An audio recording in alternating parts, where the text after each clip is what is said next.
مع بداية الموسم الماضي ريال مدريد كان المرشح الأبرز للهيمنة على إسبانيا وكذلك في أوروبا، خاصة مع وجود ووصول الفرنسي كيليان إمبابي. الجميع اعتقد أن مع وصول إمبابي ومع وجود فينيسيوس وكذلك رودريغو فلن يتغير أي شيء في ريال مدريد الذي سبق له وأن فاز في كل شيء في موسم 23-24، أحرز دوري الأبطال، أحرز الدوري، بل سيكون هناك إضافة قوية بالنسبة لفريق العاصمة وسيتمكن من الاستمرار على الهيمنة على كل شيء. ولكن هذا هو الجميل في عالم كرة القدم، أنها تحدث مفاجآت من موسم إلى آخر، وقد تحدث كذلك في هذا الموسم. وجاء هانزي فليك راهن على شبان لاماسيا وراهن على الموجودين، مع تعاقد كان بمجيء داني اولمو وكذلك باو فيكتور فقط، وتمكن هانزي فليك وفاجأ الجميع في بداية الموسم، فاز في كل الألقاب وكان قريب كذلك ربما من الوصول للنهائي دوري أبطال أوروبا وربما إحراز البطولة. لم يحدث ذلك، ولكن كان برشلونة من أبرز الفرق كذلك في دوري أبطال أوروبا في هذا الموسم وفاجأ الجميع. ريال مدريد واجه مشاكل كثيرة، لم يكن محظوظا مع الإصابات التي حصلت في الموسم الماضي، خاصة في الخط الدفاعي. واضح أن هناك كان ضعف في وسط الميدان، ورودريغو لم يكن رودريغو الذي ظهر في الموسم الذي سبق. لذلك هنا أن يكون لديك لاعبان في نفس المركز مثل رودريغو مثل فينيسيوس ومثل إمبابي، وأن تضحي برودريغو بمباريات كثيرة في الموسم الأخير. كذلك مشكلة رودريغو حاليا مستمرة، والأرجح أن لا يبقى في نادي ريال مدريد. كل هذه الأمور جعلت ريال مدريد مكشوف أكثر، خسر مباريات كثيرة ولم يكن ذلك الفريق القوي الذي ظهر قبل موسم نقصدون 2023-2024،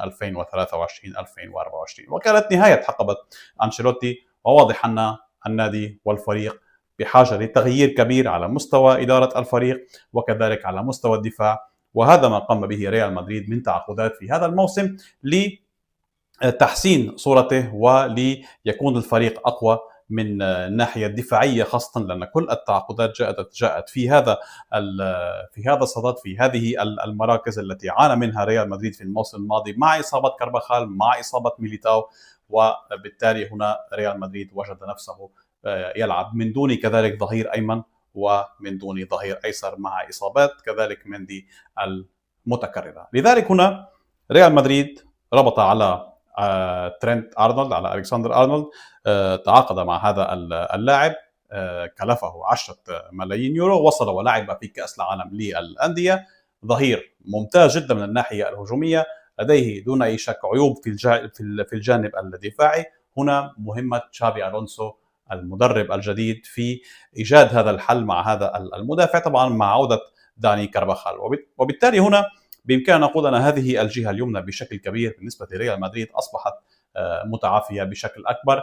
في الدفاع جاء هاوسن الشاب الإسباني قادما من بورنموث، وشاهدناه مع المنتخب الإسباني، مدافع يعد بالكثير. وكذلك ألفارو كاريراس الذي واجه لامين يامال في مباراتي بنفيكا وبرشلونة في الموسم الماضي، وريال مدريد كان يود أن يضمه كذلك. كل هذه الأمور كلفت ريال مدريد حوالي 165 مليون يورو، دون أن ننسى كذلك اللاعب الشاب الأرجنتيني ماستانتونو القادم من ريفر بليت، الذي يقال أنه كلف أكثر أو برقم قريب كذلك من 60 مليون يورو. أيضا هنا تحدي جديد بالنسبة لريال مدريد في الرهان على اللاعبين الشبان، لأن كذلك ربما موضوع اندريك لم يكن بتلك القوة التي كنا نتوقعها كذلك في الموسم الماضي. لاعب شاب ولكن بحاجة لبعض الوقت، بحاجة للكثير من المباريات، وكذلك بحاجة لثقة أكبر حتى يثبت نفسه على أنه فعلا لاعب استثنائي، كما كان الأمر مع فينيسيوس ورودريغو في البداية.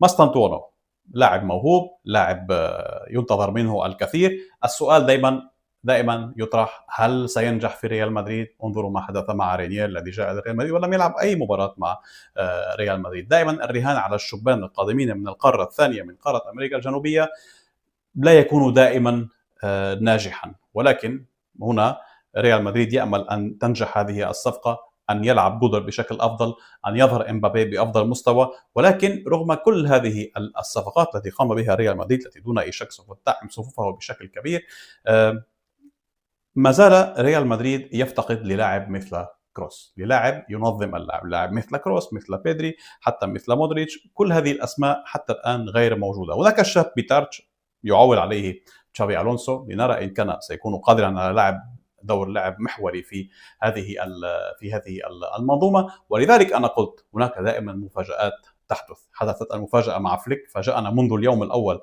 مع برشلونه، وما قد يحدث ذلك مع تشافي الونسو ويفاجئنا من اليوم الاول مع ريال مدريد.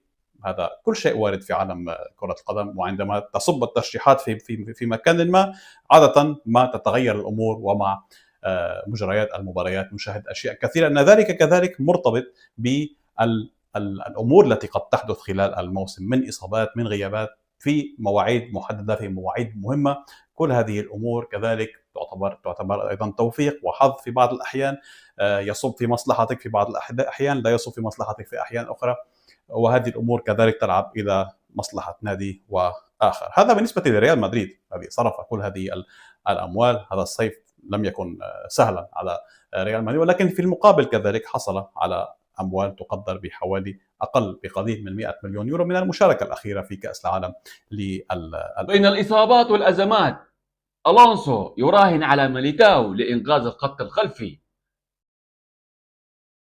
يشهد مركز قلب الدفاع في ريال مدريد حالة من الغموض مع اقتراب انطلاقة موسم 2026-2025، وسط الترقب لقدرة البرازيل إيدر ميليتاو على استعادة مستواه المحدود بعد موسمين عانى خلالهما من إصابتين خطيرتين في الركبة.